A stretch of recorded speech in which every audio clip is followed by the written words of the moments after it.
10 more miles, and I will have walked 2 days. I will have walked from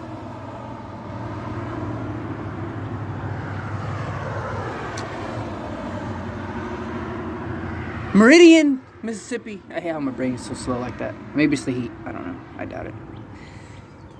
To Philadelphia, Mississippi. And it looks like it's going to rain, actually. Looks beautiful over there. It rained a little bit earlier. Not bad, not bad. So I whipped out my blue tarp, covered my bag up on my back, and I just kept sweating. But I'll be in Philadelphia tonight. It's probably like one right now. I'll probably make it in Philadelphia, like 3 or 4. Depends on how strong the rain is.